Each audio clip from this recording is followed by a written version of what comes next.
ناظرین، قیامت کی نشانیوں میں ایک بڑی ہی عجیب و غریب حیرت ناک قیامت سے پہلے ہونے والی نشانی ہے، اس کے بارے میں آپ کو بتائیں گے، اور یہ بات ہوگی دریائے فرات کی۔ دریائے فرات ایک بڑا تاریخی دریا ہے، اور یہ دریا ایک روایت کے مطابق جنت سے جاری ہو۔ یہ کہاں لکھا ہے، کیا معلومات ہیں، بہت کچھ بتائیں گے، اور پھر دریائے فرات کا قیامت کی نشانی سے کیا تعلق ہے وہ بھی آپ کو بتائیں گے۔ مگر اس سے پہلے دریائے فرات ہی کے کنارے تاریخ کا ایک ایسا واقعہ، انصاف کی ایک ایسی داستان رقم کی گئی کہ آئیے آپ کو وہ بھی سناتے ہیں کہ آپ کو معلوم ہو کہ پہلے کے زمانے کے قاضی کتنے امانت دار اور انصاف کے نتیجے تک پہنچنے کے لیے کس حد تک جاتے تھے۔ اللہ کرے کہ آج بھی انصاف کا ایسا دورہ ہو جائے، آپ کو تاریخ کے اوراق کی ایک سنہری کہانی کی طرف لیے چلتے ہیں۔ معاملہ یہ تھا کہ فرات کے کنارے کھجوروں کا ایک باغ تھا، جس کے مالک چند بھائی اور ان کی ایک بہن تھی۔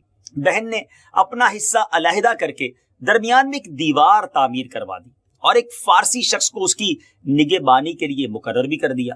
اب اس شہر کے امیر موسیٰ بن عیسیٰ نے اس کے بھائیوں سے ان کا حصہ سارا باغ خرید لیا اور اس عورت کو بھی اپنا حصہ بیچنے کو کہا اور بڑی رقم کی اسے آفر بھی دی۔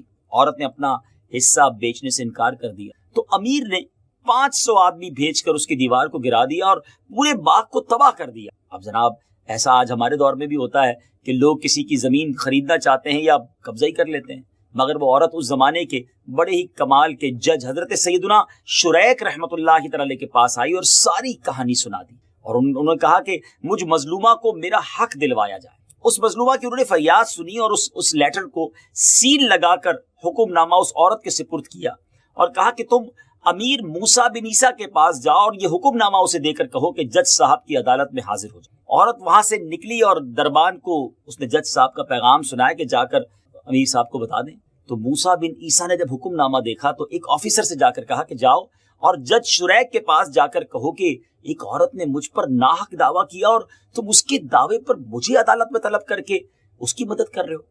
آفیسر کو مجبوراً جانا ہی پڑا، مگر آفیسر کو معلوم تھا کہ اسلام کا یہ انصاف پسند جج ایک مجرم کا پیغام لانے پر مجھے ضرور قید میں ڈال دے گا۔ اسے معلوم تھا کہ ہمارے امیر صاحب غلط کر رہے ہیں اور عورت مظلوم ہے۔ بہرحال جاتے ہوئے اس آفیسر نے اپنے غلاموں سے کہہ دیا کہ میرے لیے جیل میں بستر وغیرہ کا انتظام کر دو، کیونکہ آج میں نے جیل جانا ہے، جج صاحب نے مجھے چھوڑنا نہیں۔ بہرحال ایسا ہی ہوا کہ جب وہ آفیسر جج صاحب کے پاس اپنے امیر کا، اپنے آقا کا پیغام لے کر پہنچا تو جج صاحب نے حکم دیا کہ اسے گرفتار کر کے قید خانے میں ڈال۔ جب وہ امیر موسیٰ بن عیسیٰ کو اپنے آفیسر کی گرفتاری کی خبر پہنچی تو اس نے اپنے دربان کو جج کی طرف بھیجا کہ آپ نے ہمارے قاصد کو گرفتار کر لیا، اس نے تو صرف پیغام پہنچایا تھا، اس کا کیا قصور ہے؟ اب جو یہ اس امیر کا خاص دربان وہاں پر پہنچا تو جج نے اس پیغام لانے والے کو بھی اسی کے ساتھی کے ساتھ جیل بھیج دیا۔ اب موسیٰ بن عیسیٰ کو اپنے دربان خاص کی جب گرفتاری کی اطلاع پہنچ گئی تو اس نے عصر کی نماز کے بعد کوفہ کے با اثر اور نمایاں لوگوں کو پیغام دیا کہ جاؤ اور جج صاحب سے کہو کہ ان کو میرا سلام بھی کہنا اور انہیں کہنا کہ آپ نے میری بے عزتی کی ہے، میں کوئی عام آدمی نہیں ہوں۔ کوفہ کے با اثر لوگوں نے یہ پیغام لیا اور جیسے ہی جج صاحب کے پاس گئے تو وہ جج صاحب کہتے ہیں کہ تمہیں ایک ایسے شخص کی طرفداری کرتے ہوئے دیکھ رہا ہوں جو حق پر نہیں ہے۔ پھر با آواز بلند فرمایا کہ کیا یہاں قبیلے کے جوان موجود ہیں؟ تو کچھ نوجوان بھی آگے آ گئے۔ اب جج صاحب نے فرمان جاری کیا کہ ایک ایک کا ہاتھ پکڑو اور ان سب کو جیل پہنچا دو۔ خدا کی قسم آج کی رات یہ لوگ جیل میں گزاریں گے تاکہ آئندہ یہ کسی ظالم کی طرفداری کرتے ہوئے اس کا پیغام نہ۔ شہر کے بڑے لوگوں کو بھی جیل میں ڈال دیا۔ ناظرین، یہ کیسی داستان۔ اب امیر موسیٰ بن عیسیٰ کو ان کی گرفتاری کی جب اطلاع ملی تو رات کے وقت وہ خود جیل آیا، دروازہ کھلوایا اور سارے قیدیوں کو اس نے آزاد کروا دیا۔ صبح جب انصاف پسند جرت مند قاضی صاحب کو معلوم ہوا کہ آرڈر کے خلاف امیر نے آ کر سب کو رہا کر دیا ہے تو قاضی صاحب نے رجسٹر منگوایا اور اس پر سیل لگائی اور تمام ریکارڈ کو گھر بھجوا کر خادم کو سواری لانے کا حکم دیا اور کہا کہ اب ہم کوفہ میں نہیں رہے۔ خدا کی قسم ہم نے امیر المومنین سے یہ عہدہ ڈیمانڈ کر کے نہیں لیا تھا، بلکہ ہمیں تو مجبور کیا گیا تھا کہ ہماری حفاظت اور سرپرستی کی ذمہ داری لی گئی تھی۔ اب کوفہ میں انصاف قائم کرنا مشکل ہو گیا ہے، لہٰذا مجھے یہ عہدہ نہیں چاہیے۔ یہ کہہ کر آپ رحمت اللہ تعالی علیہ کوفہ کے اس پل کی طرف چل دیے جو بغداد جاتا۔ جب موسیٰ بن عیسیٰ کو یہ معلوم ہوا کہ قاضی صاحب جا رہے ہیں تو وہ فوراً دوڑا ہوا آیا اور کہا کہ حضور آپ ایسا نہ کریں، کوفہ چھوڑ کر آپ بغداد نہ جائیں۔ مگر قاضی صاحب بھی قاضی صاحب کہتے ہیں میں اس وقت تک نہیں رکوں گا کہ جن جن کو آپ نے آزاد کیا ہے ان کو پھر جیل میں ڈالا جائے۔ آخرکار موسیٰ بن عیسیٰ جو امیر تھا اس کو قاضی صاحب کی یہ بات ماننی پڑی اور سب کو جیل واپس ڈالا گیا۔ اس کے بعد ہوا یہ کہ قاضی صاحب نے اس خاتون کو بلایا اور وہاں اب موسیٰ بن عیسیٰ اور سامنے وہ خاتون ہے، اور اس کے بعد وہاں وہ باقاعدہ فیصلہ کیا گیا اور وہاں پر قاضی صاحب نے قضا قائم کی اور امیر موسیٰ بن عیسیٰ کو زمانے نے منظر دیکھا کہ اس پورے جو شہر کے امیر تھے مظلوم عورت کے برابر کھڑا کی اور عورت سے فرمایا کہ جس پر تم نے دعویٰ کیا وہ تمہارے سامنے موجود ہے۔ امیر موسیٰ بن عیسیٰ نے کہا اے انصاف پسند قاضی، اب میں خود حاضر ہو گیا ہوں، تو میری وجہ سے قید کیے جانے والوں کو تو آزاد کر دیں۔ فرمایا ہاں اب انہیں آزاد کیا جا سکتا ہے۔ یہ کہہ کر انہوں نے باقی لوگوں کی رہائی کا پروانہ جاری کر دیا۔ اب فرمایا کہ اے موسیٰ بن عیسیٰ، اس عورت نے تم پر جو دعویٰ کیا اس بارے میں تم کیا کہتے ہو؟ اب وہ امیر کہتا ہے ہاں یہ سچ کہتی ہے۔ فرمایا وہ تمام چیزیں جو اس سے لی گئی تھی واپس کی جائیں اور جو دیوار گرائی گئی اسے فوراً تعمیر کروایا جائے۔ تو امیر کہتا ہے کہ ٹھیک ہے میں فوراً یہ کام کروا دیتا ہوں، کیا اس کے علاوہ بھی کوئی دعویٰ ہے؟ قاضی صاحب نے اس عورت سے پوچھا کہ تمہارا کوئی اور دعویٰ ہے؟ اس نے کہا ہاں میرے سرونٹ کا، میرے جو کام کرنے والا تھا اس کا گھر بھی گرایا گیا ہے، اس کا سامان بھی ٹوٹ پھوٹ گیا ہے۔ امیر نے کہا کہ میں اس کا نقصان بھی پورا کر دیتا ہوں، اس کا بھی ازالہ کر دیتا ہوں۔ قاضی صاحب نے پھر پوچھا کہ اب کوئی دعویٰ، کوئی کلیم باقی ہے؟ عورت نے کہا اب میرا کوئی دعویٰ باقی نہیں، اللہ پاک آپ کو اچھی جزا عطا فرمائے۔ پھر وہ عورت دعائیں دیتی ہوئی چلی۔ ناظرین یہ تھے اس زمانے کے قاضی، یہ تھا انصاف کا انداز۔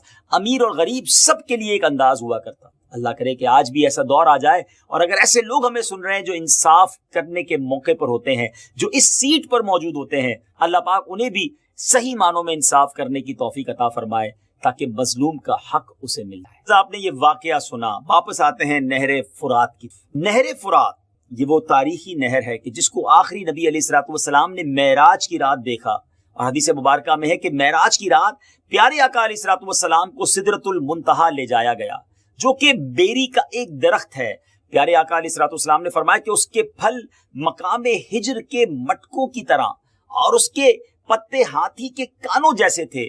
وہاں 4 نہریں تھیں، 2 ظاہر اور 2 پوشیدہ۔ میں نے جبرائیل سے پوچھا کہ یہ نہریں کیسی ہیں، تو انہوں نے کہا کہ جو 2 پوشیدہ ہیں وہ جنت کی نہریں ہیں، اور جو 2 نہریں ظاہر ہیں وہ نیل اور فرات ہیں۔ سبحان اللہ، دریائے نیل اور دریائے فرات جو ہے یہ گویا سدرۃ المنتہا سے جاری ہوتی۔ روایتوں میں ہے کہ دنیا میں موجود دریاؤں میں سب سے افضل دریا سیحون، جیحون، دجلہ، فرات اور مصر کا دریائے نیل ہے۔ اور اسی دریائے فرات کے بارے میں امیر المومنین حضرت سیدنا عمر فاروق رضی اللہ تعالیٰ عنہ فرماتے ہیں اگر دریائے فرات کے کنارے ایک بکری کا بچہ بھی مر جائے تو مجھے اس بات کا خوف ہے کہ کہیں مجھ سے اس بارے میں بروز قیامت سوال نہ کی۔ سبحان اللہ، ایسے بھی حکمران ہوا کرتے کہ ایک بکری کے بچے کی ذمہ داری بھی اپنے اوپر لیتے۔ اللہ کرے کہ آج کے دور کے حکمران بھی اپنی رعایا کا خیال۔ بہرحال اس دریائے فرات کے کنارے میدان کربلا میں نواسہ رسول جگر گوشہ بطول حضرت امام حسین رضی اللہ تعالیٰ عنہ کو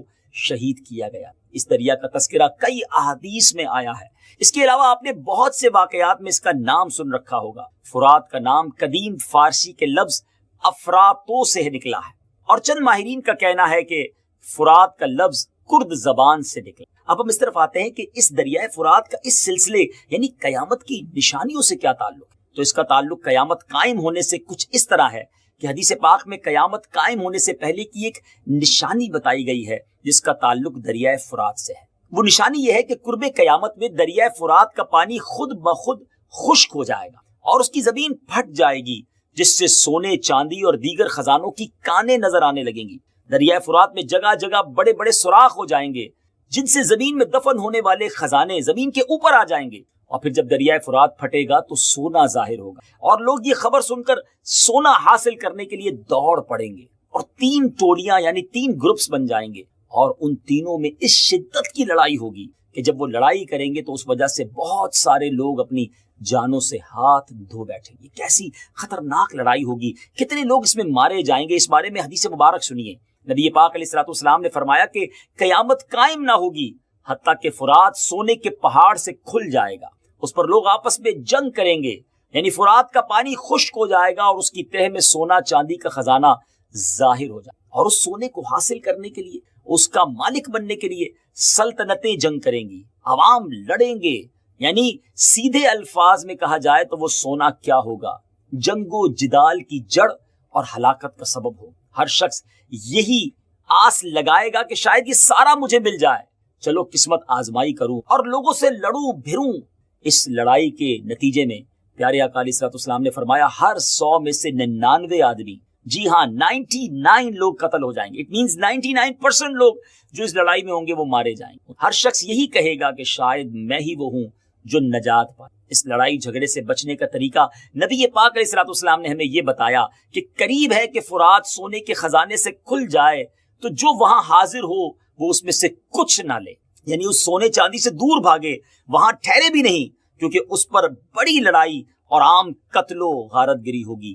نیز اس خزانے کے لینے سے عذاب الہی نازل ہو، بلائیں آئیں گی، یہ مال، یہ سونا، یہ چاندی خزانہ قارونی کی طرح منحوس ہوگا اور اس سے نفع لینا درست نہ ہو۔ ایک عجیب فتنے کا دور ہوگا، نفسا نفسی کا عالم ہوگا۔ حدیث پاک میں آتا ہے کہ رسول اللہ صلی اللہ تعالی علیہ وسلم نے فرمایا اس کی قسم جس کے قبضے میں میری جان ہے کہ دنیا ختم نہ ہوگی حتیٰ کہ ایک آدمی قبر پر گزرے گا تو وہ وہاں لوٹے گا اور کہے گا کہ ہائے کاش اس قبر والے کی جگہ میں ہو۔